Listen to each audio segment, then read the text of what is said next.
Low life, life, super trife, life. This is probably the most challenging record you have ever put on your turntable. You ain't about that life. Salute, salute, salute, salute, salute. Good people, good people, good people. Man, I'm sitting here looking like, what am I doing? What's good, everybody? Hopefully I'm in the right, I think I'm in the right place. Anyway, before I get started, y'all know, like I always like to do, I like to take, a moment and just make sure that I give everybody their proper respect. West Side salute, King. We had some people that came in this movement and throughout the culture that lost their lives prior to. So I always like to give them their just merit, give them the utmost respect, take a moment of silence, and we're gonna get on with the show after that. So hold on.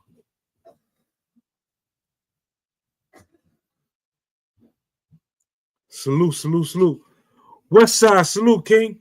Lovely 617, salute. CF 201, salute. Listen, I want to start off by really, taking some time out and just honoring all individuals who lost their lives in that plane crash. For those who don't know, or even for those who do, I'm not too far from the DC area. I live in Maryland now, originally from New York. Migrated out here, bought a house, so on and so forth. But it's real sad, man. Sexy J, salute, Queen. It's real sad that here it is. They was trying to get home to their family and loved ones. I heard it. It was a whole, allegedly, there's a whole skating team that was on board. That a high school skating team that lost their lives or whatsoever. Slim Shell, salute, Queen. Listen, y'all do me a favor. Everybody who got a wrench, Buck, salute. Stand on law. Anybody who got a wrench, right? And you're a content creator, drop your links so that everybody can kind of, get acquainted with each other and so on and so forth. Just remember, when y'all doing sub for sub, you have to watch the other person's content, because if not, YouTube will not count that sub. So it don't make sense you wasting your time to sub for sub if you're not gonna watch each other content and leave a comment and so on and so forth. By all means, while I got y'all here, let me make sure I also say, anybody that's in the chat right now, if I know that you're a content creator, I'm gonna open up some other devices and I'm gonna watch y'all channel while y'all watching me, so that one of your videos or one of your shorts, so that you're getting watch time hours while you're here chilling with me. If that makes sense, it's all about growth. I'm all about helping everybody grow, helping everybody, get to the next level. It's a lot of money out there in this YouTube land, and I don't see why not. Why not us? Why we can't partake of that nice pot? Also, comment after the live. Anybody who, if you don't have a wrench, or if you have a wrench and you're a content creator, if you comment after the live, then everybody will be able to find you. Like having a wrench, it's kind of easy. You can just click on the person's icon, go to channel, sub real quick, and come back and forth. Uncle Ralph, salute. But yeah, other than that, man, listen. Long day is I'm glad to be here. I'm not gonna hold y'all for too long, but like I said, I do want to touch on those individuals who lost their lives in that plane crash. It's a crazy situation. It's real scary. All of the conspiracy theorists, I'm just saying, I'll get to the conspiracy and all that stuff at a later date. At this moment, I'm just really, them kids, that high school team. I have children that's in high school, so you know, can you imagine you sent your child away? They went to an away game or away event, and they're on their way back to you, waiting at the airport, and this accident occurs. That's what several individuals, several families had to deal with. Now I'm gonna tell you the sickening part about it all, right? All y'all that know, y'all know I dibble and dabble, and I'm phenomenal at insurance. When it comes to life insurance, all of those families that were in that crash, right? The way they write the autopsy is going to determine if those insurance companies is going to pay the death claim on those policies. If they continue to say military plane, military debacle, whatever the case may be, hit and so on and so forth, they're looking for a way not to pay any insurance out. They're gonna have to set up GoFundMe's for those families to bury those children and the pilots and so on and so forth. The pilots and his family, they and I'm gonna say allegedly because I don't know if they have coverage outside of their job, but if all they have is job insurance, that insurance policy is not gonna pay the death claim to the beneficiaries. It's oh, what's good, Timmy? What's good, Lodi? Already. Listen, so when it comes to, especially if you have an accidental death policy, right? Please do me a favor. Get a copy of your policy and then call whatever agent that set your policy up and go over your exclusions. You're gonna see that it says something in the words of you basically have to die in the accident. Now, those unfortunately, the way that they're gonna write the autopsy is gonna say, hit the water, they drowned, they this, they burnt, but they're not gonna say that they died in the accident. The reason they're not gonna say it because they don't want to pay them those death claims. There are ways around it, and at a later date in time, I'm gonna sit down with y'all and really teach y'all about life insurance, the clauses that they are put in place. Like I said, I'm kind of choked up about it because, again, if you have children and they're doing anything in school wise, and they go away, and then you just waiting for them to come back, and bam, this accident occurs. It's crazy. Scorpio Mama, salute, Queen. Reno BX. Now I'm gonna drop the link for you, right? You one of the individuals. So just give me a few seconds. I'm gonna go ahead and drop the link so I can let everybody know what's going on. Today's Throwback Thursday, y'all. For y'all who don't know, I'm an official lowlife. You can Google what's a lowlife. It by far since the early 80s, we kind of made a name and a reputation, especially in the fashion world and in the hip hop industry. We are by far the flyest crew on the planet. I'm not saying this to gloat, brag, or anything like that. This is what the people bestowed upon us. Now we do have an event coming up, March the 15th. We're doing it on our legendary block. So y'all see I got on a shirt says St. John's Utica, right? St. John's Utica is legendary. Back in the days, it was $1 million block, and up to today, it's still culturally filled with a lot of hip hop and so on and so forth. We are remembering all of our fallen soldiers and soldierettes. We're also sending money and things of that nature to anybody who's still locked behind the walls. If they're incarcerated, we're trying to make sure that they get back to their family safe and sound, and so on and so forth. So any proceeds that we make from this particular event, that is what it's for. It's really to remember our fallen soldiers.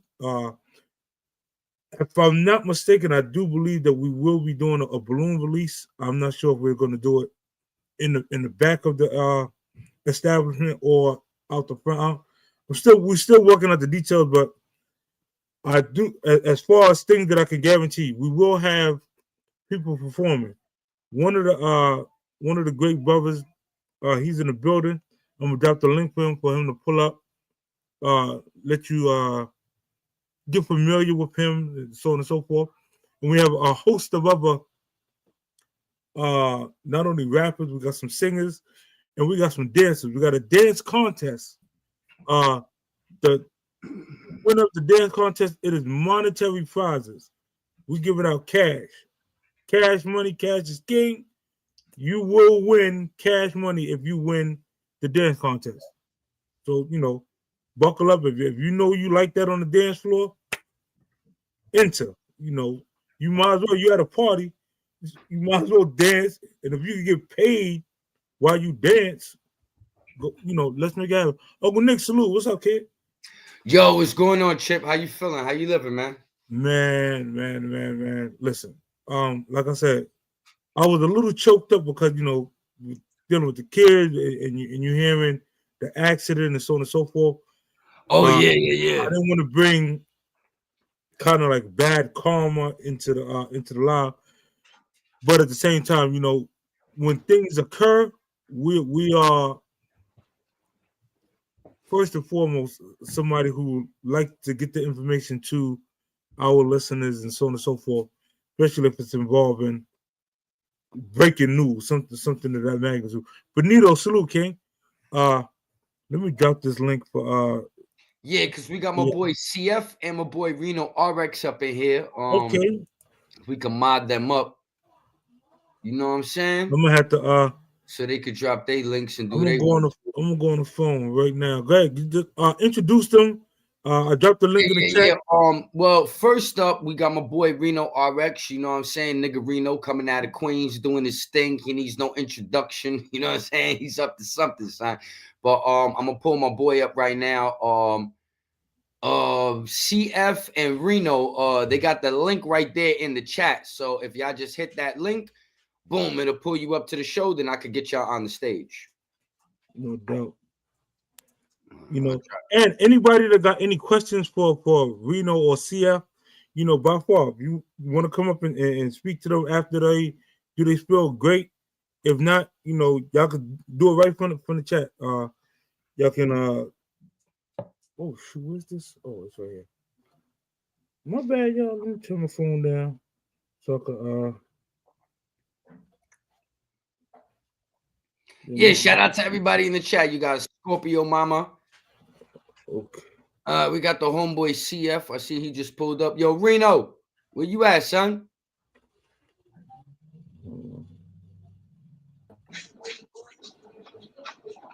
We got the legend.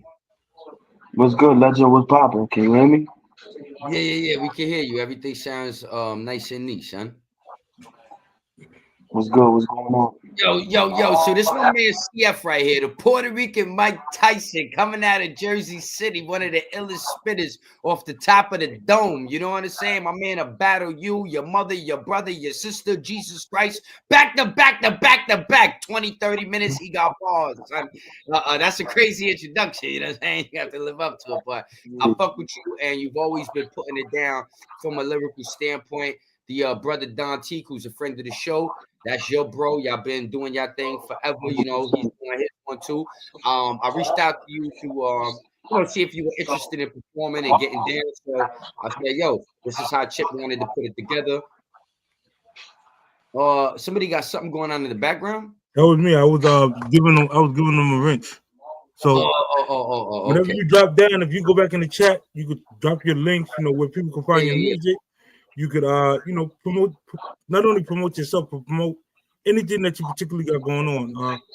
I'm a firm believer in networking. So not only are we bringing you up for you to do your thing, but it also gives the audience an opportunity to find you, relate with you, and follow you on your journey.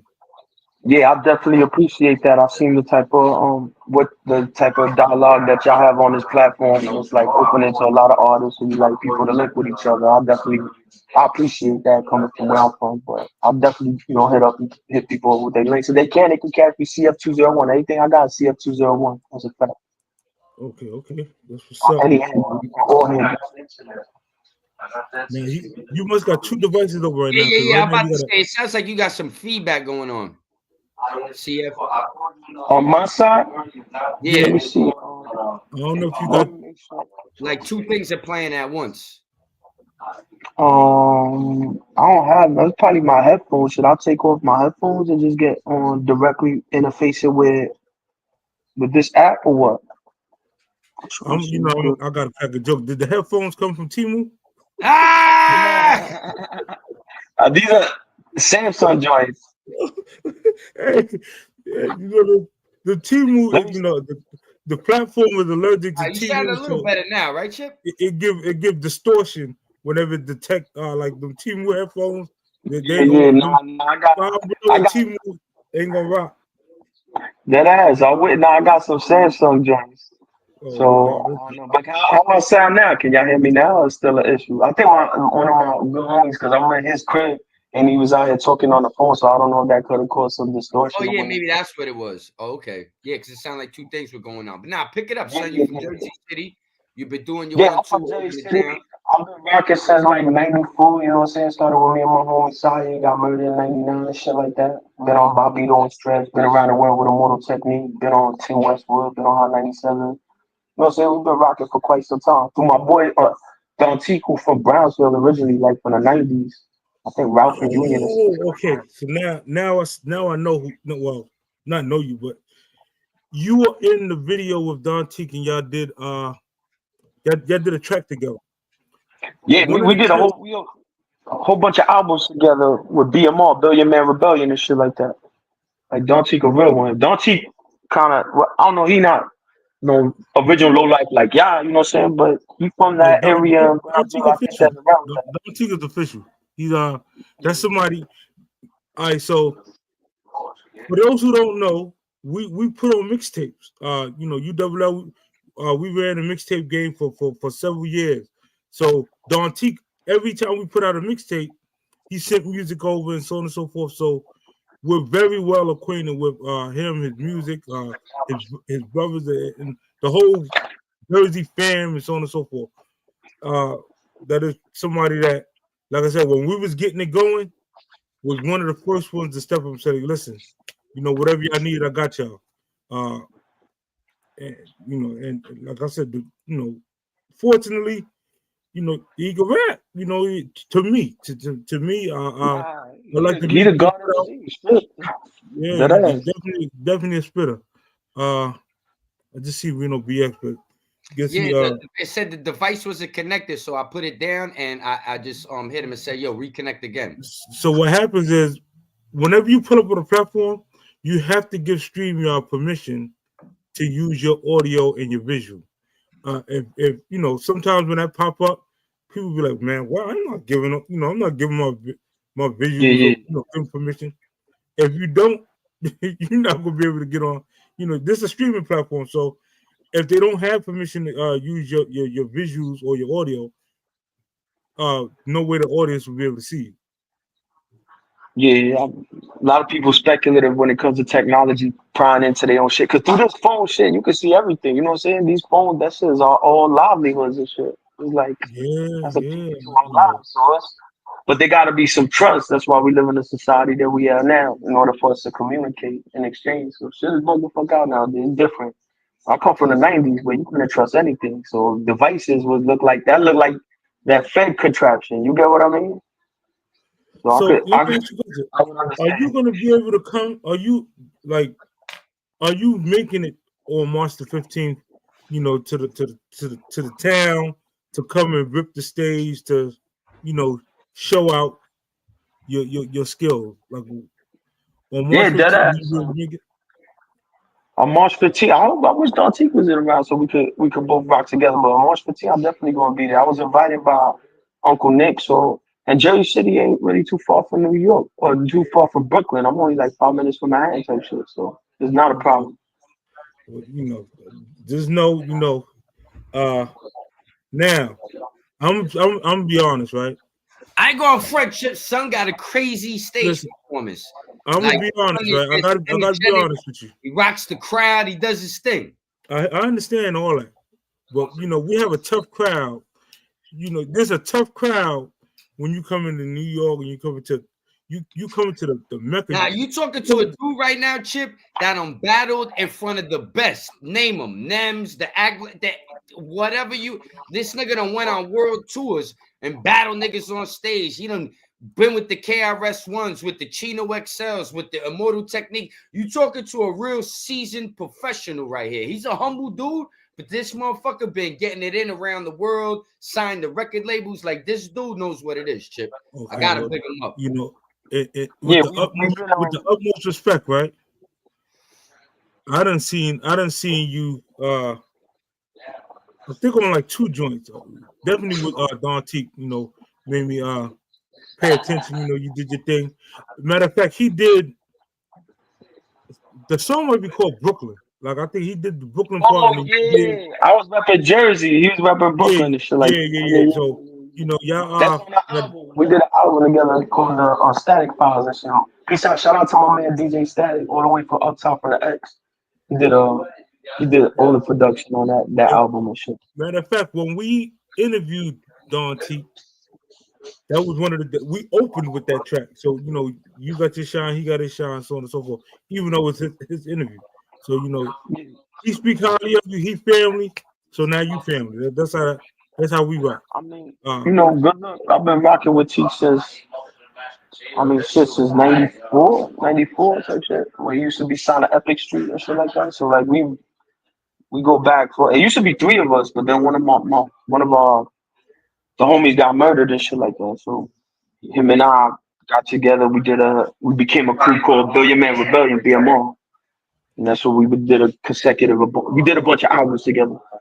Okay. Listen, Just going back. I mean, that's the only person that I know I could go back to back with. When you got some good rapport with someone that knows you. Like his daughter's my goddaughter, so you know what I'm saying. We've been doing this shit since God knows what, since he came from Brownsville to Jersey City. And he would go back and forth. And I would go with him to Brownsville in the 90s, like East 98, Ralph and Union, whatever fucking. Back in the days when motherfuckers used to get what fuck is that be when people get like, you get in this and then you get the beef patties with the cocoa bread and shit like that.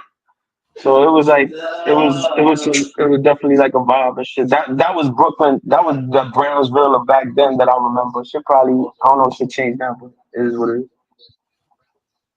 All right, there we go. BX back. Salute to the game. Peace. Already, man. Listen. Yo, these are 2 brothers that I would love to hear on the track right here. Well, listen, that's why I'm glad this happened in unison right now, because these 2, they crazy on the mic. Yeah. Good looking, brother. RX, that's the boy CF. Peace. How you doing? Grinding, man. What's up, y'all? Thanks for having us on, Chip. Man, listen, thanks for being available to come. Like, all right, so St. John's, Utica, that's our block. That's where we grew up at. You know what I mean? So just imagine all these years, when we put on for the culture, we lost a lot of dudes, females, parents, so on and so forth. And it's like we take that time every year to come back to our old stomping ground and pay homage and make sure that their legacy live on as long as ours. Also for all the individuals who got locked up, you know, somebody got to look out for them. So we make sure that we collect, you know, money and send them, you know, commissary, so on and so forth, so that they know that. Listen, when you come home, we got things in place that you ain't got to go back. Right, right. You know, that's how it's supposed to be. Serious salute, Queen. Who else I see? Papa 22 rolling, salute, King. But yeah, so in order to give back to the people and give them quality sounding MCs, to give them seasoned veterans, like I ain't gonna lie, my daughters, I'm gonna have my daughters come through. They're gonna come on the platform Saturday, right? And you know what we're gonna do for everybody who might can't make it to the event or you know trying to pull together. We're gonna do a cipher live, right on air, right in front of everybody. So I'm gonna have some female MC. If y'all fellas available, pop on up. The only thing with this cipher, right? Because of YouTube, you know, rules and guidelines, you can't. We got to use beats that's that aren't copyrighted, basically, or copyrighted. come back to something where it's like bing bong. But the beautiful thing about both these brothers, they got producers. Reno actually produces phenomenal beats on his own. So I don't know, maybe we put something together behind the scenes. Well, yeah, Absolutely, absolutely. I got some copyright free beats, all play, whatever you need. All right, so you know, like I said, on Saturday, 8 o'clock, if y'all available, we're gonna do a live cipher with individuals who are coming to the event to you know showcase their talents, so on and so forth. I'm about to you know put the flyer together. I'm announcing it live, so everybody who's in the chat just know this Saturday is a party, a pre-party, a celebration. And why don't we give the brother Reno just a lane to introduce himself, break it down for the people that don't know him. You know what I'm saying? Because he just jumped on, and then let's get back into that, Chip. Sound like well, you know, Reno's been on the platform, but you know. Yeah, well, no, Reno was on Super Trike, so you know we on Ralphie's Kids. We got to do it right. You know what I'm saying? Look at Reno's, have it up. Yes, sir. Yes, sir. What's up, everybody? My name is Reno RX. I'm a hip hop artist, MC, and producer. Right now, I currently have a single out called Big Shot. The video is co-starring the legendary Cool Keith from the Ultramagnetic MCs. It's produced by Digger the Digger, a phenomenal producer from France. I've put projects out in the past. Gen Pop, which is out right now. Link in my bio on Instagram. Reno_RX_ on Instagram. Coliseum.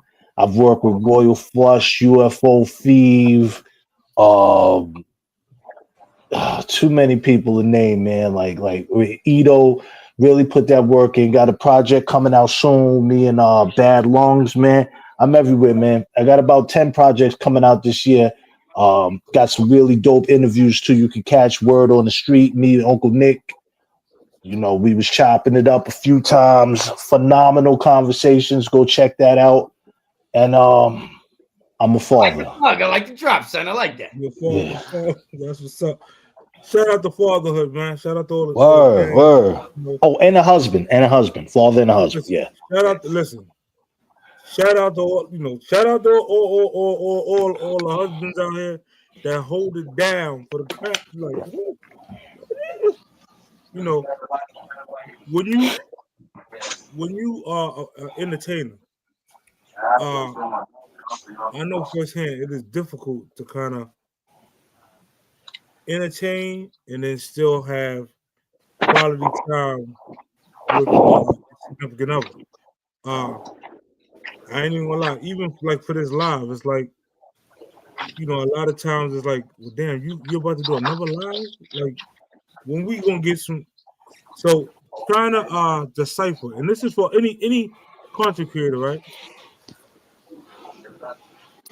When you have a passion for whatever it is, and you have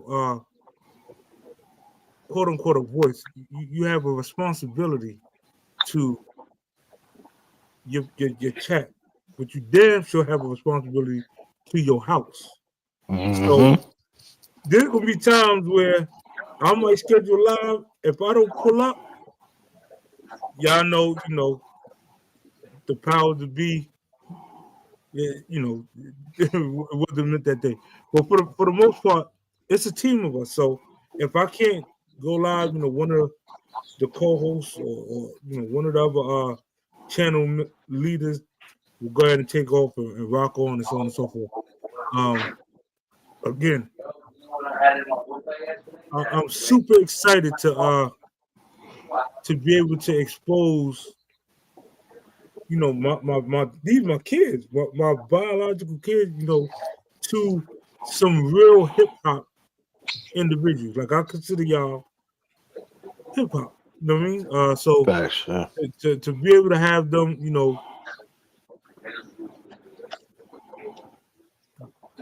do their thing. It's a proud dad moment. My daughter done rocked on the drum. Fly with the Eagles. But to have her come up there, in my hometown, and I'm gonna say it again. The food, the music, the environment. You talking about the 70s, the 80s, the 90s, where we put on. I mean, it's in a record book. I ain't gotta gloat too much.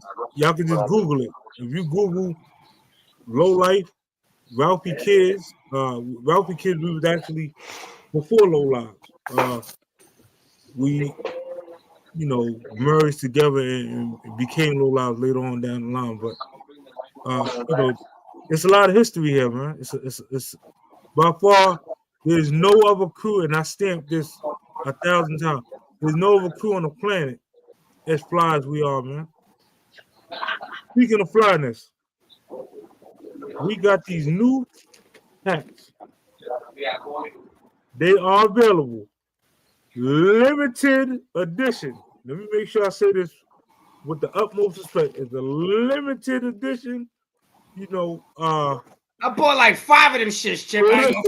Go to www.universallowlives.com. Get your merch. Reach out to myself, Darkman Low, Uncle Nick, or the Watchtower on IG. Get y'all some apparel, man. We stepped it totally up on apparel. Matter of fact, let me do this real quick. Sorry to take a commercial break on y'all, but Well, come on back with a little music. I got a track over here. My man Reno. We'll do a little. Listen, this is every stitch is history, man. We definitely coming. Ralphie Kids 86 is the year that we really formed like Voltron and got to it. These are several items that's available. That's right. Just like I said, we did our best to that's the commemorative. Listen, to be able to put on for the people, and it's other stuff on the website too. So just go on the website, y'all check it out.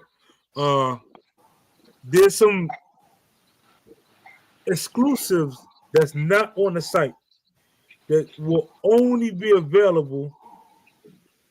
Let me make sure I say this correctly.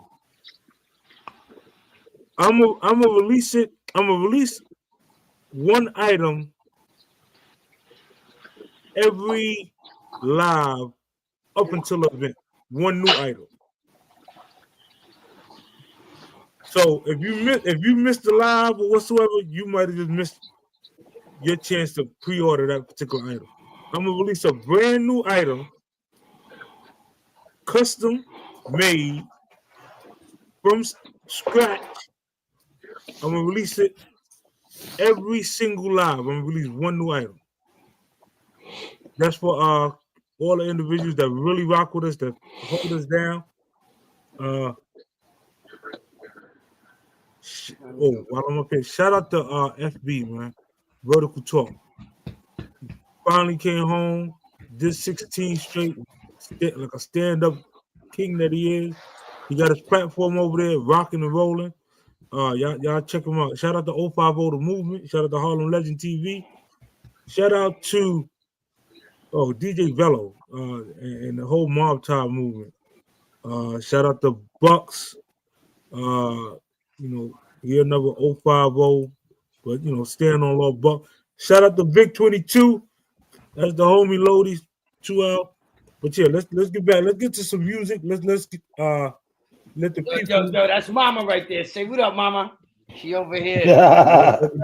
Over here running around harassing me. If you see me looking to the right and left, she over here like, what up? Yeah, what up, Shun? Do y'all have anything that could take the audience back to the 80s, 90s? Well, I got a little something. It's Throwback Thursday. Give us something soulful. All right. Got a little something for y'all. Let's see what the audience think about this. Yeah.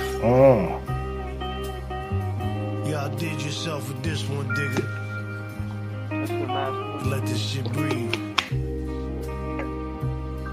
Niggas talk about where the drums, where the boom bap. You wanna hear a drum, nigga? I'll let you hear a drum. You in the wrong place if you looking for a fair deal. I make a bitch swallow a brick, now that's a square meal. I'm from where cocaine do more for you than prayer will. The elevator pissy smoke in the stairwell. Old folks scared to go and get their mail when the first hit. They get robbed by a junkie they used to babysit. Knocked down and left with a dislocated hip. They practically raised the kid and it's the thanks they get. No good deed goes unpunished. We rose from rubbish. Roaches in the cupboard, we only flourish thanks to a schedule on controlled substance. I know, it's cold-blooded. These rappers be asking me to make cameos, but if I show up to the shoot, you might get your camera stole. I am grandiose, half man, half Dios. Fuck the booth, we record in the wild like Nat Geo, but that's Reno. I put your BM in the half Nelson. That's our bitch now, dog. Don't act selfish. I might pull up to a jaw blasted Black Elvis. You can find me in the trench like Van Helsing, playing a bomb where your fan belt is. You ever smell a stench of a man melting? I'm sorry, I can't help it. It's a genetic disorder. I don't trust America. My ancestors were tortured. Strange fruit hanging from the leaves, and now you can't enter the orchard. Hey yo, it's RX, big shot on the East Coast. Do a rapper super foul, he ain't getting no free throw. It's RX, big shot on the East Coast. All these rappers, my sons, I ain't me ho. Hey yo, it's RX, big shot on the East Coast. Do a rapper super foul, you ain't getting no free throw. It's RX, big shot on the East Coast. All these rappers, my sons, I ain't me ho.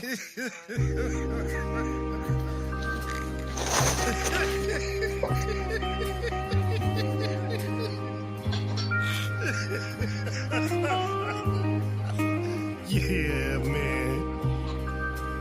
Yeah, nigga. Reno RX. Digger. All right. Yes, sir. That's the brother Reno right there coming through doing his one. Good looking. Saying, holding it down for the crown.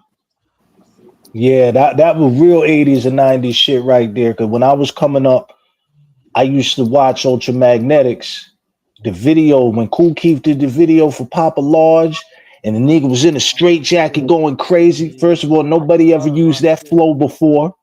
You know what I mean? He got the cocaine on the mixing board in the studio and shit. And yo, listen, that shit was pivotal to me as a kid. I'm an 80s kid, you know what I'm saying? So watching that video influenced me so much. As when I got older and I had the chance to work with Kool Kids, a lot of niggas are stealing now. And I'm not knocking niggas. I ain't gonna get into the new generation, but niggas be taking shit and don't be paying homage. So I said, damn, when I wrote the song, I said, yo, it's RX, big shot on the East Coast. That's a line from Papa Large. So I said, damn, I can't do this unless son is in the video. The cosign, it ain't enough if he co-signed it to me. I need the world to see this is how it's done. We pay respect to our elders and we get their permission before we stand on the shoulders of these giants so that we can see and move further. You know what I'm saying? So that's real 80s and 90s shit to me. If you ever want to know about me, Reno, if you're a fan of anything I do, I'm going to show you the things that influenced me. I don't even want to tell you about me. I want to tell you about the things that influenced me. And Kool Keith was a major influence. I think it's dope. You say, yo, you got anything remind me of the 80s and 90s? Because that shit right there was the embodiment of my childhood and what got me started on my journey through music. So, in long story long, yeah, we got some 80s and 90s shit for you. Yes, sir. Yeah, that shit. I mean, I like Kool Keith. I still remember that. You think you're so intelligent with Sir Menelik shit. That flow was crazy. That they came with that shit back in the day. And that's like the Yeah. shit that I mean, when I first saw Kool Keith, I always liked that. Yeah, that's probably one of my hardest songs because that was around the time shit that I remember when Tim Dog came out with that Fuck Compton shit and all that. So I mean, I ain't had cable. Man. I used to watch Video Music Box. All I did was at 31 because we had the rabbit antennas and shit like that. So I remember watching visuals through hip hop was through Video Music Box, like on Old School Mondays, Nervous Thursdays, and shit like that. I ain't gonna find never watch Tasty Tuesdays and shit like that, but that like seeing that video, like I always thought Kool Keith was next level. Everybody replicating his shit right now. He was so ahead of his time and shit like that. That shit blew the fuck out that the dope never got the respect they deserve. And that you was on them and you got them on the track. That's beyond real shit. That's a real shit. You know what's dope? I could tell CF Hip Hop, we definitely gonna work because he mentioned Tim Dog, and while we were shooting that video, the video's crazy. Kool Keith doing his thing in there in rare form. While we shooting the video, he started telling me a story about him and Tim Dog down in Atlanta and shit. And this nigga Tim Dog running scams on bitches and all kinds of shit. So it's ill you say that right now. Like he went straight to Tim Dog. I remember that whole scenario because if I'm not mistaken, he faked his death allegedly or some shit to get out of some debt. Yeah. There was going on along this line. So these niggas is ill. And then he lived in Cali. He lived in Cali. He was some shit. He was down there in Atlanta. That's Yeah, shout out to wow, motherfucker. He said everybody up top, like the X never really get their respect. I know, you know what I'm saying? Like, who came from that area, and Tip Dog and all that shit. It was a whole, I mean, son, you know, Strictly Roots and all that shit back in the day. Shit that people don't talk about nowadays. They don't know because everybody got access to shit. Back then, we had no access to shit. Back then, there was no, that you had to hear hip hop on motherfucking like a Kiss FM or R&B station where you had like Red Alert spinning for 4 records. You turn the dial. You get 99. Actually had to stay up late at night too. It wasn't like the shit was always played all the time. So you had to really be dedicated to stay up to 11, 12. Right? And you know, you hear the mixes at night and all that hot shit. But go ahead, CF, my bad. Yeah, no, but like if you turn like from that Kiss FM shit, because there wasn't no Hot 97 back then, and then you go to like 99.5 WBAI Underground Railroad with Jay Smooth and shit like that. Yo, recipes to Kai, because he was down with that Natural Equal and Mr. Voodoo and all that shit back then. So all that shit connected. We never talk about shit like that now, but you know what I'm saying? That's a real only somebody that's in that culture would know. You know what I'm saying? Like it was a different time. Nowadays I know you come from that era. Like, you know what I'm saying? I know you probably know Gemini and Gifted One and all that shit. And I know you come from that era that I'm from. That's where I'm from. I don't know what's down here. So who are some of the like the legends or individuals you have had the experience of working with? Me? Yeah. Like shit, Chino Excel, obviously Immortal Technique. You know what I'm saying? I can't tell you like I work with super legends like that. Like I normally would never someone to reach out like that. I probably should, but these are people that I interact with and communicate on a day-to-day basis with. So this kind of like probably where it comes. I don't know if everyone else off the top, but I did super shit with. I mean, obviously Napoleon the Legend. That's my homie. You know what I'm saying? Like, Napoleon Legend. Outlaws? No. Napoleon the Legend. He ain't the Outlaws and shit like that. He a legend to me. Yeah. And he put. My bad. I misheard you right now. I thought you were talking about something from the Outlaws. I never met no Outlaws, homie, but I know they from Jersey and shit like that. But I never met anyone from out there side and shit like that. I don't have an extensive like people that I did super features with. B, I'm gonna be super honest. I mean names and shit, but that's my homie.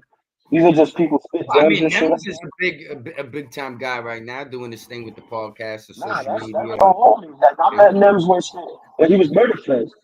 And we battled each other at Dragon Rights. I beat him at Dragon Rights and he beat me at the fight club and shit. When my boy School was alive and he got murdered, rest in peace. So that was like back then and shit like that. But I know you don't say I came up from the EO Dubs, you know, on like 7th Street at Avenue A at the Pyramids, where all the legends were being at. So that's where I come from. But you know, I never was like the person to reach out to Nas. Should have be. I never like if I see Nas, I'm so East Coast with it. I'll just give a nod like, "What's up?" But I would never be like, "Yo, let's do something." You know what I'm saying? Something about me, this it. And I've been in mad circles with legends like KRS and a bunch of heads. But I just feel like that's some East Coast shit. But for you to have really like Cool Keith and shit like that, I applaud you on that. That's some next level shit. 'Cause Kool Thank you, Keith, bro. Thank you. that's a hero to me, B. That Me too. Facts. you Yeah. ever ask him? One time I was talking to Chino XL and I said, "Yo, who the dopest MC I want to get?" Because I'm writing an album right now called Chino's Book. Because Chino, that's the GOAT, that's the God MC, and I chill with him and we travel the world type shit. But I asked him, I said, "B, what's the most dopest MC that you know and shit?" And I'm thinking he gonna say some ill shit, like going back because he fuck with Coogee Mac. But she said Willie D, and I'm like, Willie D, the fuck, Willie D, nice.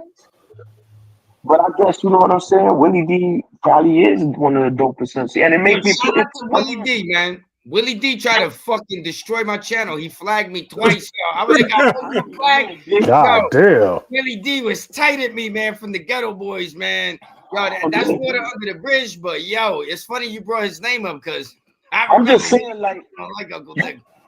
we asking when you ask a legend, son, ask Cool Kid who the nicest MC. He probably throw some shit out the hat, and you be like, "What the fuck?" I know, like, you know what I'm saying? Like, you don't. We be thinking in our minds what the legends think that's gonna be this, and it be something totally out of left field. Yeah, And what yeah. he made me realize, like, yo, to be an LMC, you don't gotta be the dopest MC. You don't gotta have the China, nicest vibe and shit like that. So, China RIP. He was from Jersey. that, That's what's up. yeah, that's, you know what I'm saying? There's mad history, but I've been around like mad legends. I just never really did many like joints like that with son. I'm just being real with you, B. But, Yeah, yeah. Yo, rest in peace, Chino XL. I just want to throw out there, Chino XL never got the credit he deserved, even now after his death, because really niggas talk about all that emo rap. Like, to me, he started that shit. When that nigga came out with that I'm a freak, I'm a loser, I wish I was special. Like, that was the first emo rap joint I ever heard. That shit was groundbreaking. And not for nothing, the nigga had wild bars, bro. Yeah, and the West Coast is not known for being lyrical like that, but this nigga was different. and he Super was different. he from Jersey. Like he really born up to. So give it up to the X. Anybody from the Bronx, because they obviously this birth this hip hop shit and a bunch of legends. XL. He's like a birth of hip hop Puerto Rican. Saying black from the X, and then he moved to Jersey to the Bricks and East Orange. And then when he started like rising up in the ranks, even during that Tupac shit, yo, he moved to Cali during that Tupac shit, B. So you know Yeah, what I'm that's saying? crazy. Yeah. They show you what kind of mentality he got. He don't give a fuck. And for him to survive that Tupac onslaught and be where he at now and be a voice for people, I mean, like, this is firing. So I got to chill with the big homie, and we went to the gym together. Yo, dead ass, when he could get on the incline, he throw 400, 405 on the incline like nothing. That's how Now strong. we talking. Now we fucking talking. Yes, sir. Like, I ain't saying that I'm throwing that up. My max is probably 335, but I see me doing some shit like that. Like, we up in Europe somewhere, he tossing, that's some old phenomenal shit. So, and you don't see that a lot with artists that's really, putting in that time and working out in the gym like that. Probably, I don't know, not no gimmick shit. But Chino was a phenomenal beast, whether it be in the bars or whether it be in the gym.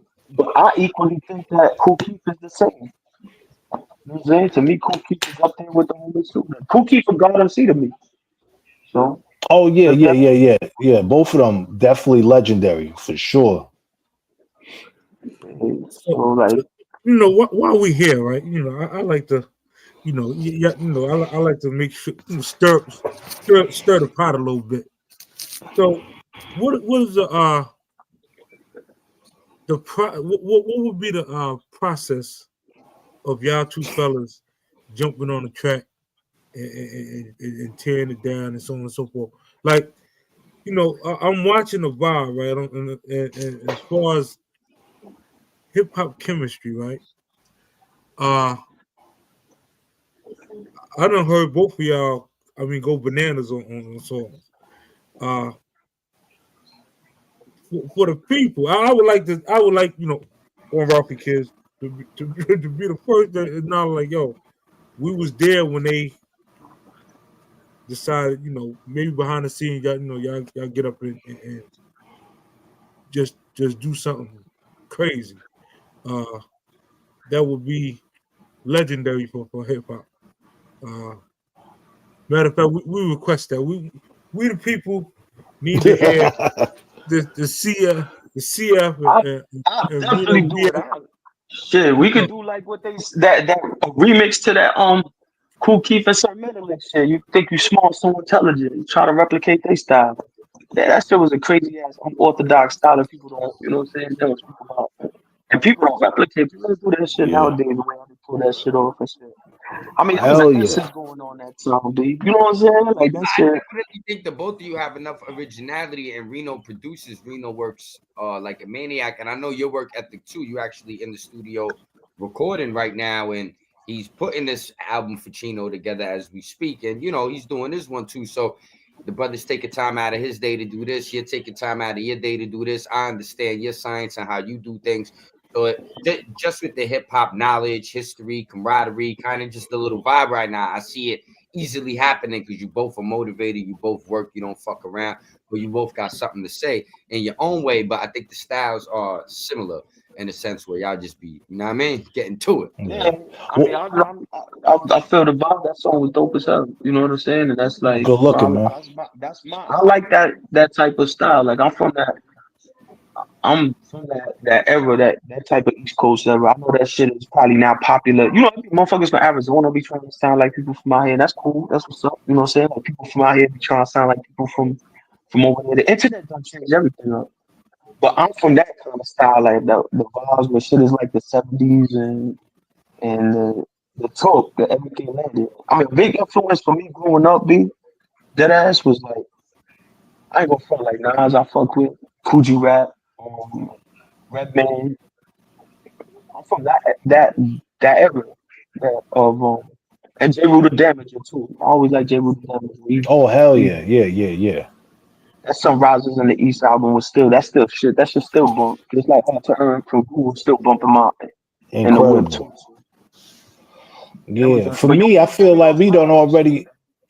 Yeah, pardon me for cutting you off, man. But I feel like the shit that the first step that would have been needed for me to work with anybody is like what we already did, because I'm big on organic shit happening naturally, and we just had a conversation. We obviously, you know what I'm saying, on the same shit. Like I respect his reverence for hip hop,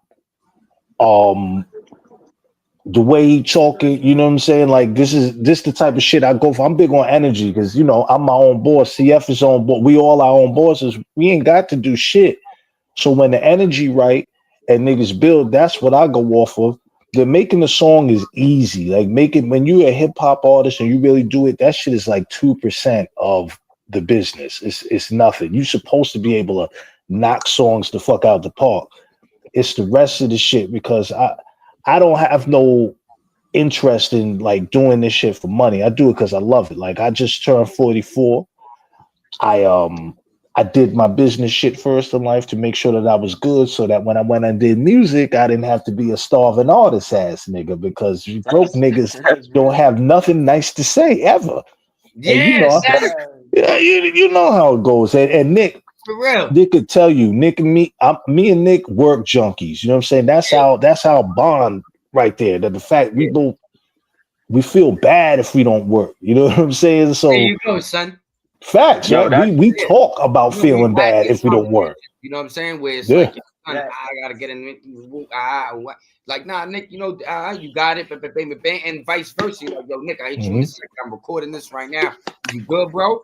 You straight? Okay, just wanted to make sure you're good. Let me get back to my, you know what I'm saying? But it's a constant grind, and that's one thing I know about CF from being around him, from just his dedication to fitness, to his dedication to the boxing, from his dedication to the rhyming, from his dedication to work. Like, this nigga would be up at like 6:30 in the morning running to work because he can't go to the gym, but he got to run so many miles a day. So he like, fuck it.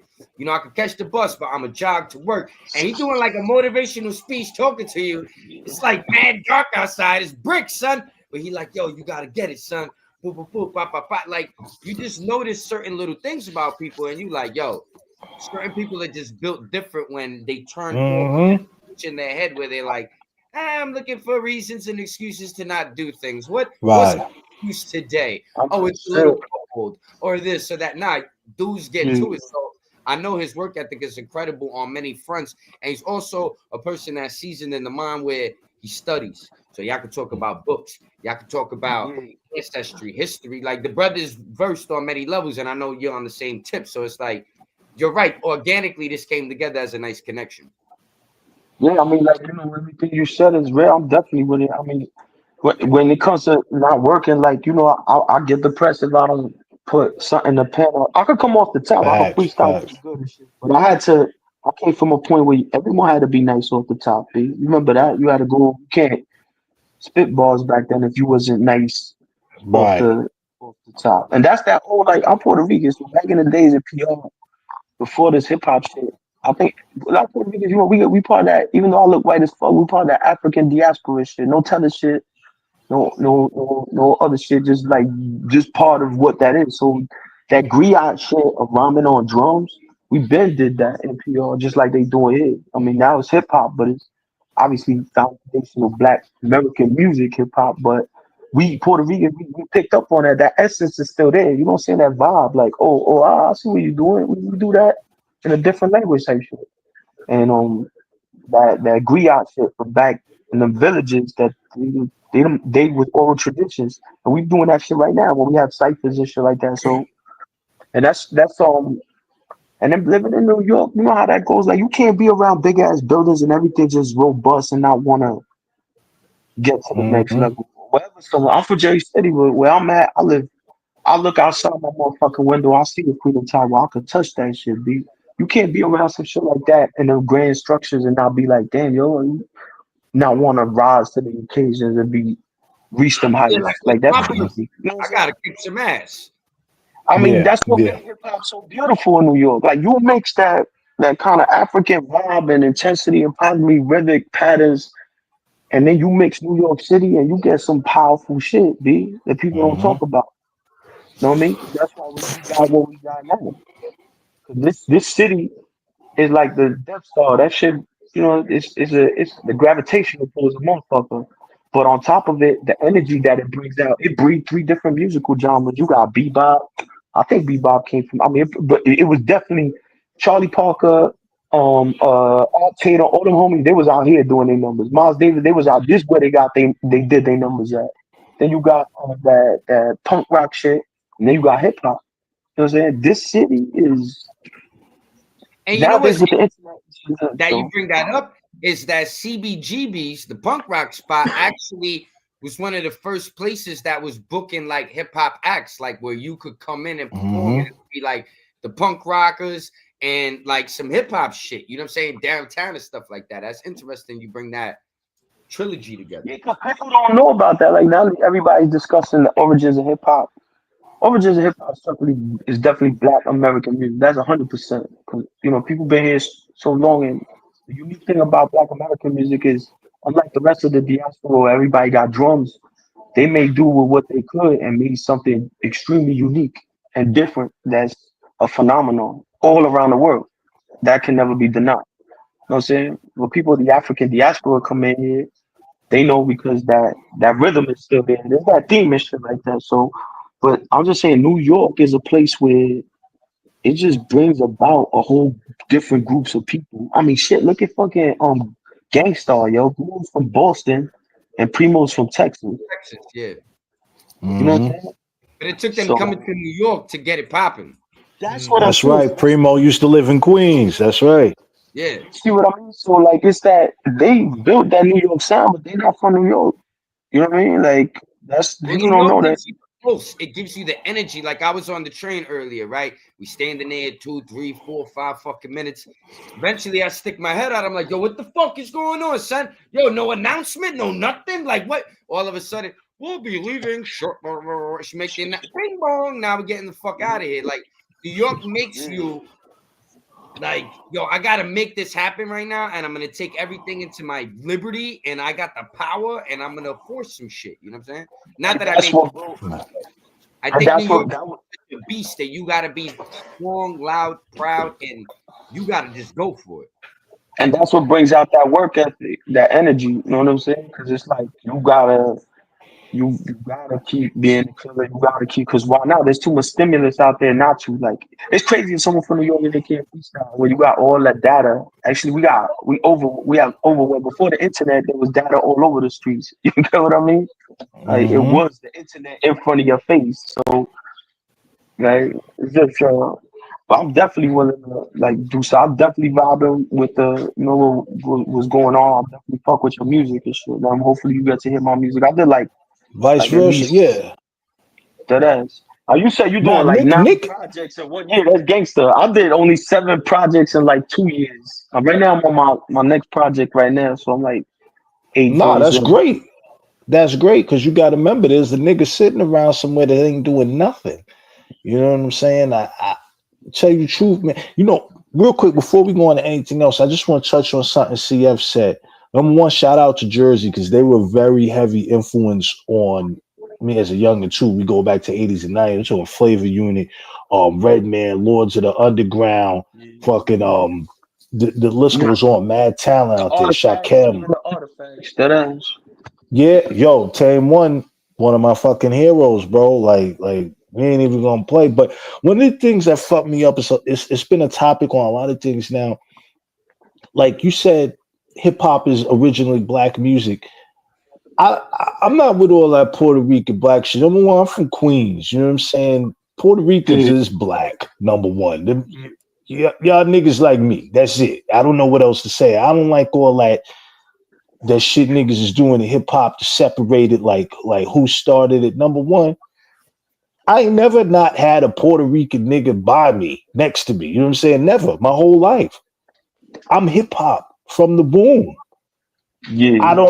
I don't know what they talk about. I don't know what Lord Jamar talking about. There's never not one week day of my life I didn't have my niggas next to me. He's talking about his experience in New Rochelle, which is different than the borough. I mean, yeah, I went to Lil J's crib a couple times when he lived on Atlantic, Skimmerhorn, or whatever, when they was producing, because he used to produce for Don Teak and shit. Back in like 90 something, and I remember he never had no will towards me. You know what I'm saying? I used to freestyle on his crib and shit. He was giving me jewels. And then I went to his crib when he was in Staten Island and You used shit. to go to Lord Jamar's house. Yeah, Holy that shit. ass. Oh. But yeah, I never felt, I don't know what, to me, I'm surprised by the stuff he talking about. You know what I'm saying? That shit is like different to me because I didn't experience that firsthand because he never gave me that impression, B. And the shit he was talking about drinking, fucks with, Puerto Ricans and them being black. That's the Lord Jamal I know. Give me a second. I just got to charge this phone real quick. Yeah, nah, niggas ain't no racist, you know what I'm saying? So I don't like the fact he even brought that into play. Like we got enough shit trying to divide all of us. And Lord Jamal, fucking Brand Nubian, is gonna say that shit. I'm like, yo, Puerto Rican niggas is niggas, man. I don't know what to say. That's all. That's how I grew up. I don't really know it no different, you know. And I'm from Flushing, Queens too. You're talking about the diversity capital. It was a mosque, a synagogue, a Kingdom Hall, all within 4 blocks. Hindu temple, and we was all hip hop. They speak like 184 dialects a day in Queens, the most in the Yo, world. listen. One of my homegirls I went to junior high with sent me a picture today for my yearbook. You know, we talking mid 90s. I'm gonna tell you, niggas is super hip hop, old niggas. I had a Hindu friend named Saeed. This nigga got arrested for some terrorist shit out in England a couple of years ago. You know what I'm saying? Like he had explosives and money in his book bag in England and they arrested him. And the nigga's in Guantanamo or some shit right now, right? Me and this nigga used to talk when Biggie's first album came out. That's all we would talk about. Me and this, you know, so-called terrorist nigga. Hip hop is everywhere. It's all we know. You know what I'm saying? So when you say, oh, you can't have the, you know, black people started this and it don't matter. Even if we all black, nigga, if you ain't white, you black. I got news for you, niggas. That's a I fact. mean, to me, when I was young growing up, like, see, the beautiful thing about hip hop, it was about how nice you were. You know what I'm saying? It didn't matter if you was Right. nice, and that's how. And everybody was. I remember I seen like some Indian homie. I was like, oh shit. Somebody told me like that the nicest homie you ever seen was like an Indian homie. I'm like, oh, that's what's up. I never, you know what I'm saying? Like that's how hip hop. But that's New York shit. But I mean, I can't explain that and unpack that shit for people that's not from New York. That's a whole different. You know, that's a whole different universe and shit like that. To go somewhere where they don't got that kind of diversity, they're not seeing that. They not. That's only shit. You know what? I know a girl that's half Salvadorian and half Dominican, right? That's not happening everywhere else. You know what I'm saying? That's some old like shit that happens in New York type shit. It's like a tiger, and a lion. They don't meet in the wild, right? But they happen in the zoo. They can mix and shit like that happens in New York. You could get ligers in New York because that's how that shit is.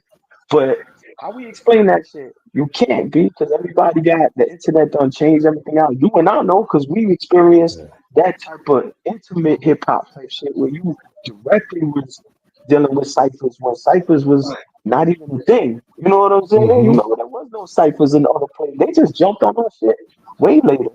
But when you got a cipher, it's you and all bunch of different people. And if it was a different homie that wasn't even part of what like a Puerto Rican and black thing, you even pay more attention. Like, oh shit, so you nice. I didn't know, and it connected human beings on another level that's unexplainable. But I work stagehand on the weekends, and it'd be me and a whole bunch of set of homies, black, Puerto Ricans, Mexicans, and it's like a brotherhood because we all working together, putting shit together, and that's New York. That's New York to me. You know what I'm saying? But how do I explain that shit to other people that ain't experienced that? They've never experienced. If you don't experience that, then you don't know. Well, I think that might be the answer right there. There's all these other people that didn't experience this, but everybody's looking for their new hustle. They knew race bait. They knew this. They knew that. They knew way to fucking wake people up to something that they never knew because it's going on. And it's like, let's pull the curtain back. But meanwhile, can you please buy this for $19.99 and I'll throw in a couple stickers? But this is all about the upliftment. And it's like when you really see how it's packaged and put together, people outside of this, they want to gravitate towards something. And sometimes certain things will big someone up in a way where you got to put someone else down. And unfortunately, you might not see that at the moment because you're feeling so great, whatever the case may be. But I think it's a lot of that going on where it's something easy to package and sell, put it out there. And people that are not from here are going to eat it up because they need some type of new messiah or identity or narrative to run with in order to push something else. You know what I'm saying? But it all boils down to the money. And when it goes back to this hip hop shit, dudes who's in the street doing this for the love, like you said. Your career's already set. CF, he doing his shit. He don't fucking need rap, you know what I'm saying? But dudes do it because this is where the passion's at. This is where the love's at. This is your skill set. This is what you can do. And now look at this crazy conversation we having right now with the minds aligning based off of the hip hop. But now if you try to get into this shit where it's like, well, who did this and who did that? And let's break this down. And you're wrong. It's like, yo, dogs, we taking the SAT for fucking hip hop or something? Like, everybody relax and calm down because at the end of the day, you popping all this shit and don't be used like the wackest nigga. You know what I'm saying? So it's like, yo, what the fuck we talking about? See, hold on for 1 second, yo. So in the chat right now, Truck Life EJ. Phenomenal channel, you know, ride around the truck, you know, if the truck life is what y'all about, get with you know, Truck Life EJ, phenomenal content. Also, anything possible. You know, that's family from Jersey. If you want to know anything about fishing, that is your go-to guy. That is your fishing pioneer, survivalist in the woods. Go check out anything possible. And then real quick, let me tell you about this brother, this family, right? Not only is he the reigning, defending, 3-time low goose and the deuce champ, but he got a platform where he pay homage to hip hop, the our hip hop, the our era hip hop. It's called Real Quick. So if you go on Instagram, check out the Real Quick show. Phenomenal content. I mean, can go on and on and on about, and he's the artist. He draws Harmful song. OG40 salute, King. Those people who I just named, again, if you are a content creator and you're looking for, you know, your next best thing, I don't know if y'all might need artwork for a CD or album you drop it. Give it real quick. You know, I'm trying to make sure that we all are able to network and do it collectively. Now, as far as conversating with these individuals, when you're talking hip hop, they from that era. Like, and I vouch 1,000 times and then some. Especially, matter of fact, Trauma, I don't know how you situated right now, right? I'm gonna drop the link for you, right? You can pull up, you know what I mean, come chop it over with the brother. Cause you know, as far as hip hop is concerned, we've been up here what, an hour and 11 minutes. I'm only gonna probably run another 20 minutes or so, but I'll, you know, give them an opportunity to come build with some like-minded individuals. Let me drop this link. Boom. But yeah, you know, oh no problem. EJ, it is what it is, man. Y'all support me, I support y'all. It's all about networking. Like once I realized that YouTube got this open check, all you got to do is tell them how much of it you want. Listen, everybody gonna get the bag. I mean, that's how. If I knew back in the days it was a store that was for the taking, I'll put everybody on. Like, yo, go to listen. Our Canada, they got the flipper skis. So that was some super low life shit you just said. I'm trying to tell you, this is how I was raised. I was raised to. That's real. That's real because you don't get that like a lot. You know what I mean? You don't get like my boy Speedy. He be like he that type of dude. He make beats with people. He'll tell you how to record shit. He'll teach you how to finish because he ain't looking for much out of it. Because that's how when you one of the like the low life group in itself is a group of many different people's men and women that come from blue collar backgrounds, majority, so they know what it is to pay for something, to get out there and look fly, you know what I'm saying? But at the same time, they all got different types of vibes and different contributions. That's why it's a big community and growing. But that's the type of hip hop we represent, though. We working men like Kyle, who just passed away. He was a firefighter. Like, we not trying to get nothing from the game. We putting people on the game so they could get better. Because that's what it's about. Everybody get on. And like if you know somebody, like you said, you was telling somebody about life insurance, about the homies in the plane. You ain't had to talk about that, but you know you plugging people. Who doing that though? That ass. Like when we grew up in Jersey, New York, it wasn't like that. You don't even know. It was I'm gonna actually do a live. Like we coming up on tax season. I'm gonna actually do a live. Shoot. DJ Tony, just hold on for 1 second. I got you. I'm gonna do a live, right? In this live, I'm gonna speak nothing but finances. So if your credit score is low and you want to know how to get your credit score there, if you want to find out how to get them student loans up off your back, if you got any type of debt that you really need assistance with without you paying them debt consolidation companies, I promise you I'm gonna do a live that's gonna change your life. I'm gonna do another live specifically on all forms of insurance, from house insurance, auto insurance, life insurance, renter's insurance, because a lot of us is paying policies, you're paying them premiums, and you really don't know what you have. 96% of the people in the chat, you probably don't even have a copy of the policy. And that is by law. If you don't have a copy of the policy, they're not going to give your family your death proceeds. It's not, because you have no way to prove that your beneficiary has no way to prove that that's the company that you're insured by. They're not going to do it. They're going to use their death proceed to train the individual to take your place. That's how they get that them GoFundMes for people that pass away because they never had life insurance or never. Nobody real hip hop never talking about shit like this, right? You never hear this shit on Drink Champs and shit like that. Nobody talking about basic shit because everybody rich and far removed and disconnected. Listen, you see it right now with the wildfires, right? If you notice, you ain't see not one insurance company say, you know what? Our company is going to be the first to pay out these claims. No, they say, you know what? We dropping y'all. I don't care if you paid your premium or not. We out of here, suckers. Nah, they didn't do that. They let people know months in advance that they weren't renewing their policies. And listen to what you're saying.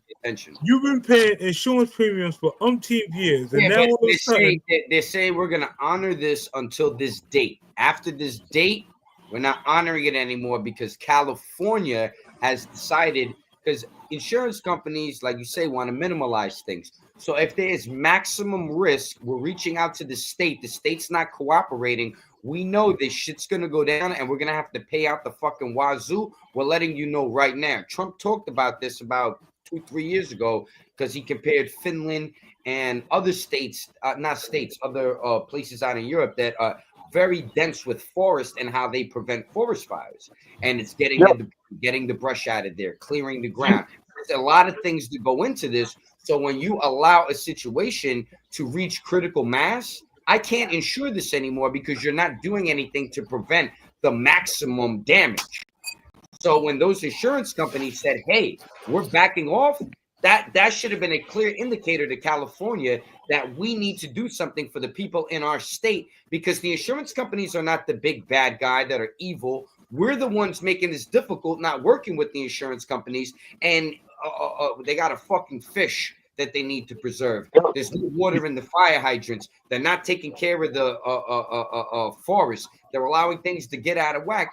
And one, like when these winds start blowing, this is what creates everything. I believe it came out of Santa Monica. They knew in advance that this might happen, and they just allowed it to happen. So there's a lot more to this. So you can't just blame the insurance company and be like, yada, yada, yada, because the insurance company lets you know 3-4 months ago, if you were paying attention, I can't get fire insurance. Why? Maybe I need to sell this fucking house. Maybe I need to. I'm not blaming them, but I'm just saying there's preventative measures that come along with certain information. So you can't just sit up there and say, oh, these people just shitted on you. No, there were things that were happening. And I'm pretty sure if you could afford a $10 million home, you could afford to sit back for a second and gather the information and see what's going on right in front of you. But people get brainwashed, things become politicized, and people don't want to admit that these people might be wrong, these people might be right. So let me just fall back until shit hits the fan. Then when shit hits the fan, you need somebody to blame. So you blame the insurance company because they're the scapegoat. But they told you 3, 4, 5, 6 months ago, you got a fucking problem right now. What did California? I think the real problem is that we forgetting the basic thing. Forget what Trump talk about. I don't care what they did in Finland or nothing. The forest is burning out there because that's what it's evolved to do.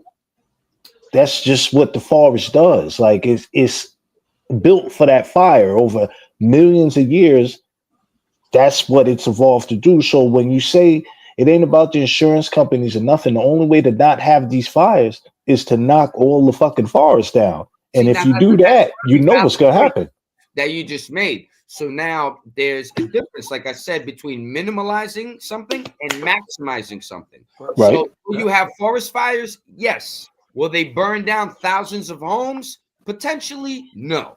Because there's going to be work being done on the ground, and the fire that does happen isn't going to spread that rapidly in that maximum combustion type of way. So yes, you're right. You will have forest fires. It's inevitable because that's what wood does. It fucking burns. And that's why after the great fires in Chicago, if you remember, Chicago got burnt the fuck up. They stopped building all these cities out of wood. That's why everything's built with brick and built with certain shit now, because you know you can't burn that down necessarily. But when you look at that situation, you say, would this have been critical mass on this level if things were being done to manage these forests?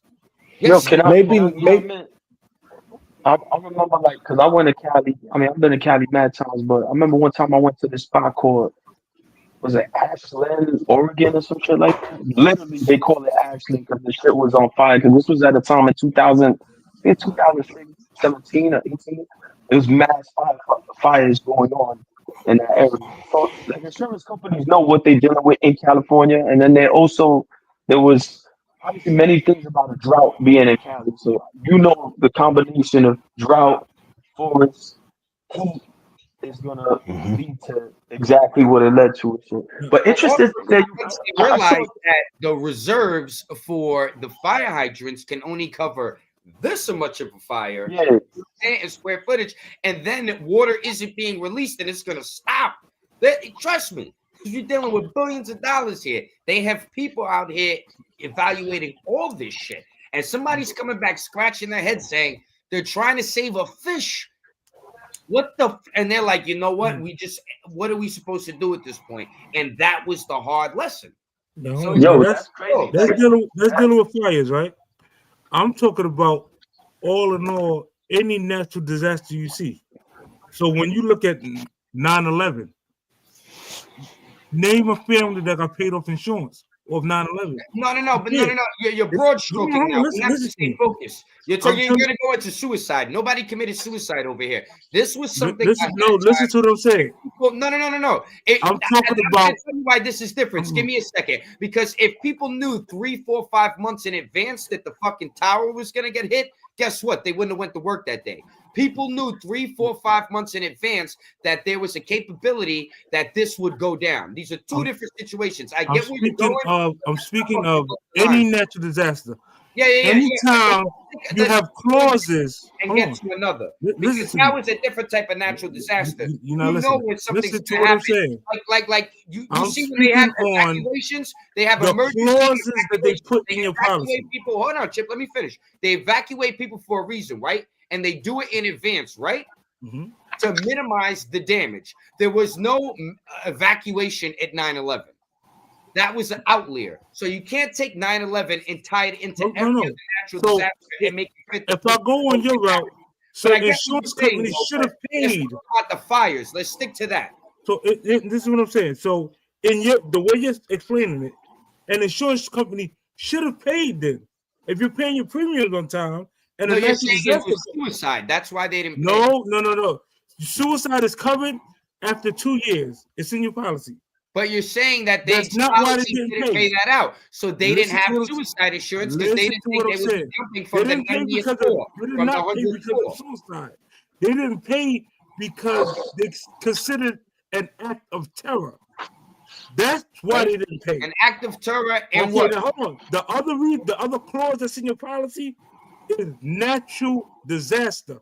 Those wind fires, they're saying it is a natural disaster. The forest fire, they're not saying somebody went At around the and end of lighted the day, that isn't a natural disaster. disaster. A natural disaster. In a certain sense, because they knew this was going to happen. When they tell you in advance, Chip, a natural disaster comes out of nowhere, right? It's like saying like this. All of a sudden, a fucking storm hit, and now my house is fucked up. That's a natural disaster, right? Katrina. And you know something in advance. Nobody got paid off insurance. Evacuate. You don't fucking leave, but the insurance companies won't cover it. You're dealing with a lot of different variables. So you're like trying to compare apples and oranges. I get what you're saying. I'm confused. The main thing that's in your policy that you, the consumer, I get what you're saying, but let's get back to the fires. Like, what's going on with the fires? Well, nah. Hold on. What's Nick, going on with the fires? Nick, you're kind of trying to compartmentalize what happened with the insurance companies, but to tell you the truth, the insurance companies have a history of not paying out. If you look down in Florida with all the hurricanes and everything, they stopped giving out homeowners insurance down in Florida. If you look at New Orleans, like he said, Katrina, those people didn't get paid. And I'm going to tell you why I'm not sitting here. I don't believe that all big business is evil, but I'm going to tell you like this. If I build $1 billion business, no, it is not going to be my goal to give you the money that you've been giving me back. I'm going to try to figure out how can I keep this money. It's not because I'm Satan. It's because it's the business model. But when you have something that happens to this magnitude, you have to step up. So, like, no, you don't. You don't, though. That's the thing. You would. No. Let me finish. So, like you just said, they figured out a way 3, 4, 5 months ago, like I just said, to back out of this, but not have that whole shit land on their lap where they're like, "Hey, we told you." Right. Now right. it's from California. No.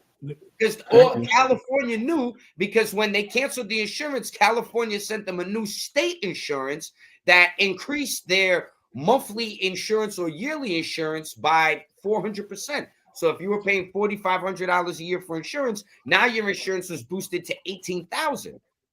So some people opted into that insurance as well. So who's really worse? The state that made it impossible for your house to be insured, then offered you insurance that was 3 times more than what you were paying, but wants to tell you that the insurance company's fucked up?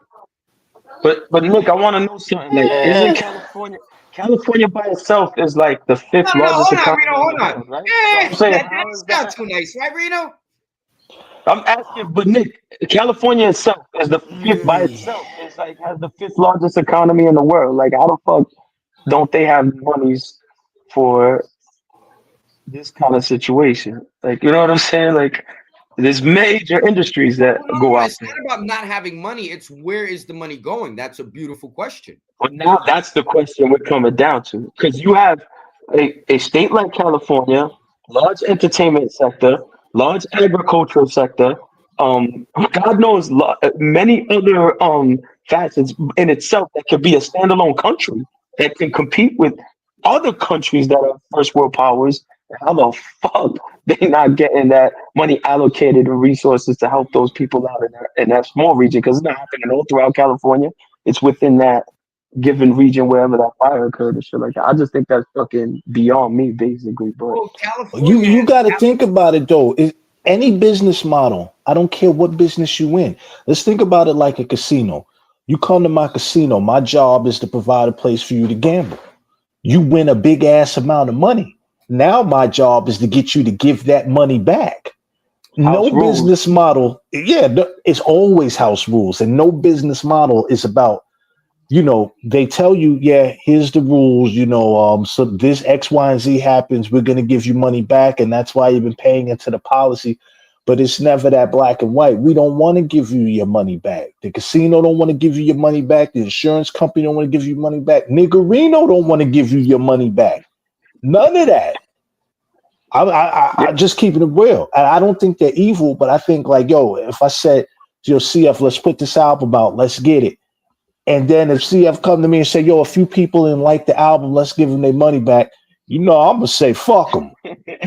No, I totally get that. But also, too, this is what I'm trying to say, is if people start coming 3, 4, 5 months in advance and say, hey, there's this issue going on, there's that issue going on, you won't get clearance, you won't get that, boop, boop, boop.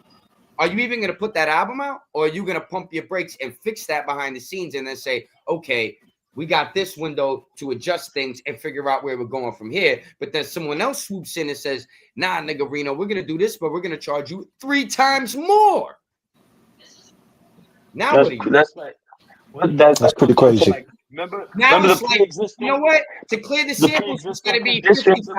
Now I want 200,000. Now what's the point of even putting this album out? Now you've put me in a position where I'm fucked all ways to Sunday. How did I get here? Because I thought I was doing shit the right way. And you know what? We should do a song about insurance, bro. We should do a song about. I ain't mad at that. Word. Because what rapper talking about? You had something really good to say about the other stuff, though. The terrorism insurance and all that. I didn't want to cut your wisdom. Go ahead. I just wanted to stay on the topic, though. No, you But good. that's Listen, crazy that like an insurance company could label. Oh, that's an act. Like if a plane crashes into a forest and starts a whole forest fire, is that considered an act of? If a plane was hijacked, crashed into a forest, which sparked a forest fire, is that an act of terrorism or is that now a Well, you know what's disaster the interesting situation? thing is that there's something that I just watched. I'm gonna get into all of it, but there's a possibility that these forest fires might have allegedly been set by the cartel, might have been set by maybe individuals coming across the border that have ties to certain things because they've talked about doing particular things like this in the past. I'm not gonna get in depth too much.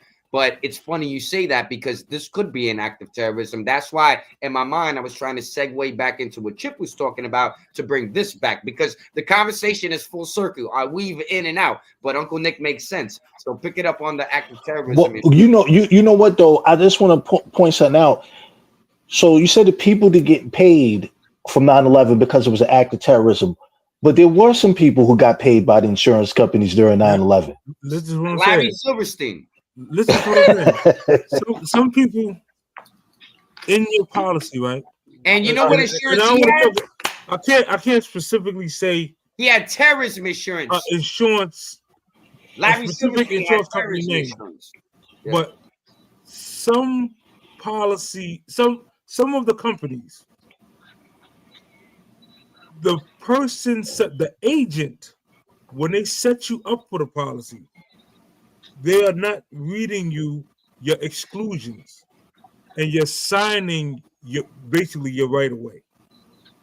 So my thing is to just bring awareness that listen, if Reno goes to get an insurance policy, from whatever company, you need to check your exclusion page because it might say something like, "Hey, Reno, this is an accidental death policy. We're gonna pay you double if you lose your finger or if you lose a body part, dismemberment. We're gonna give you double." But in the fine print, it's gonna say, if you don't die in the accident, we're gonna pay you jack. Which means me and Reno was in a head-on collision, God forbid. By medevac, they fly you to whatever hospital. During that flight, you catch a cardiac arrest. You ain't die in that accident, my man. Your family will not get paid. Right. That's But you know what though? that. That's the clause they put in the policy. See, and that's dope that you're pointing that out because you're talking about kicking financial literacy to niggas. You know what I'm saying on your next joint for tax season. See, insurance companies, maybe they're evil, maybe they're not, but you just made a very good point. It's not just up to them to do the right thing. If you're going to sign a contract of any nature, if it's a record label, a fucking insurance policy, something, if you can't read, nigga, leave the office, bro. You might deserve to get your crib burned down if you going to sign a piece of paper that you, number one, if you're not going to do the whole math on it, then you out of line. If you can't understand it, which is fine, then you go to someone somewhere that will explain it to you. And if you can't accomplish any of those things and you still sign it, I will personally come burn your fucking house down. Well, remember back in the days when you would walk in a bodega or whatever the case may be, maybe you buy something, the Dutch is stale, whatever the fuck. I come back, I'm like, yo, son, he'll point to the sign right there that I didn't pay attention to. No cash refund, no returns. Went right to it, like, it was in your face. You just Nick, same shit. Take your stale Dutch and go figure it out. You know what they need though? I mean, now they got legal chat GPT and shit like that. You need to like scan your documents, have it ran through some sort of they AI. have an AI that will read your legal documents. It's like what's going on within the because that's the problem.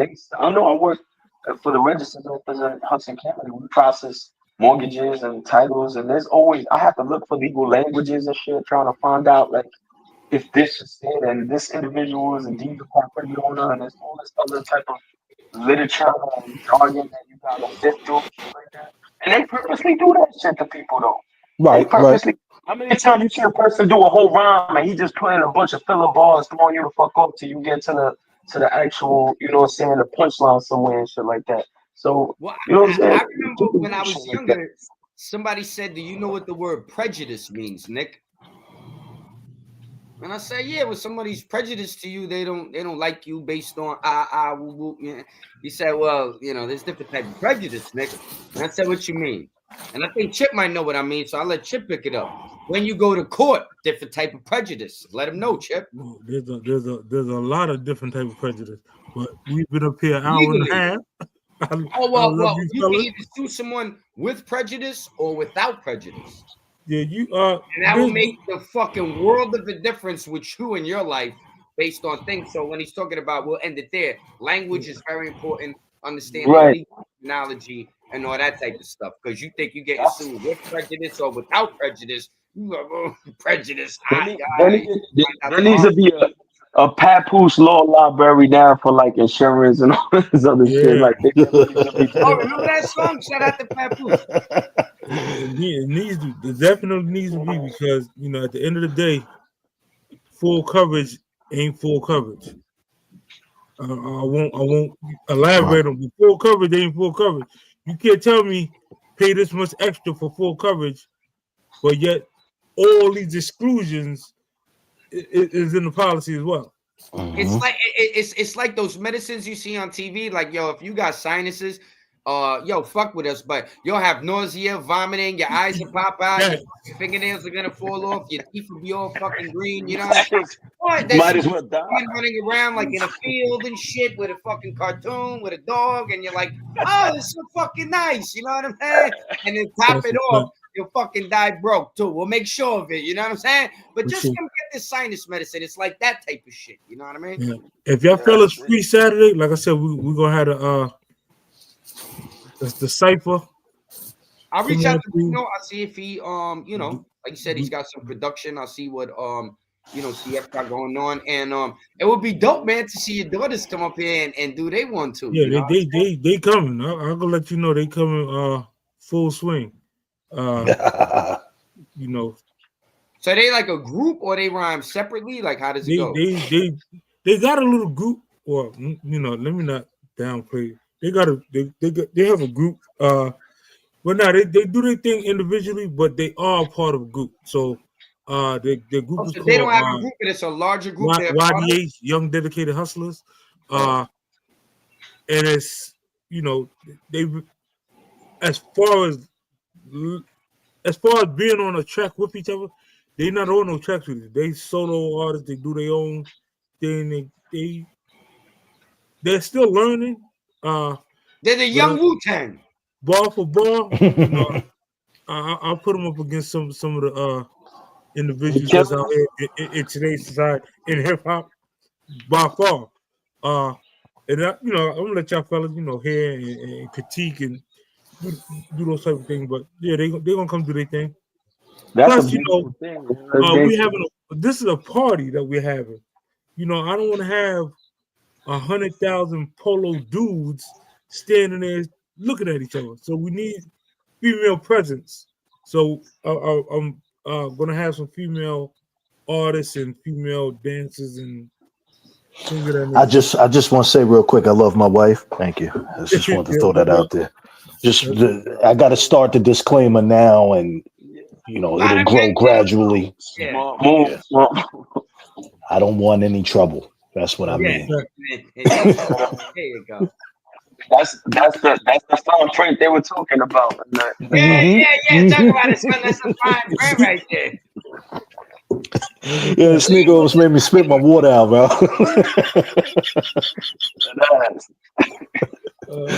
There ain't no insurance for that one right there. That policy's gonna be dead. Yeah. You know, that's a beautiful thing, man. Take us out, Chip. I'm gonna get with both of you fellas, and we could get your like your IG and all that other stuff, and put the link in the description of this video, so that people know when they come to the video, they can follow y'all, so on and so forth. And again, Saturday, you know, if you're available, we shoot y'all out that way. But all the people that are performing, as we do these lives leading up to the event, I'm gonna be shouting out and so on and so forth, so that people know, well, you know, hey, they got some pretty dope people coming on. And respectfully, there might be one or two like real sure enough celebrities that come and pay homage. We still working out the logistics of it, but you know, there's a couple older hip hop legends that rock with the movement and rock with us on a personal level. So, you know, by far you just never know. It's just, you know, and that's for any singer, dancer, whatever you are. It's a time for you to showcase your talent. And yeah, man, Uncle Nick's gonna be up there cracking jokes. You might be a comedian. Any comedians out there? You know what I'm saying? Step on up, come on through. Yeah, I mean, you're stepping on my toes. You know what I'm saying? This is a spot for everybody to express themselves and do their things as well. You might got you know, little skits, little things you do, whatever. Pull up. You know what I'm saying? You have a little small pony, big pony, fucking snow beach. Nigga, give a fuck. You know what I'm saying? You're a funny motherfucker. Come do your shit. You know what I'm saying? That's a fact. You know, but on that note, we're gonna go ahead. Y'all fellas, appreciate y'all so much, man. Peace. You know, until the next show, we're gonna go ahead and lock this one down. Shout out to the chat, man. They really held us down.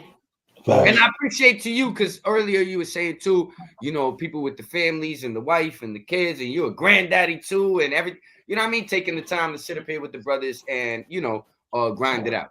Appreciate that. No doubt. Listen, it's a work in progress, man. Yeah, let me get up this live before I gotta sleep on the couch tonight. So, I heard that shit. Whoa. Shout out to Mama. Whoa. Shout out, Mama. Yeah. She joined me for the podcast. Yeah, I don't see them.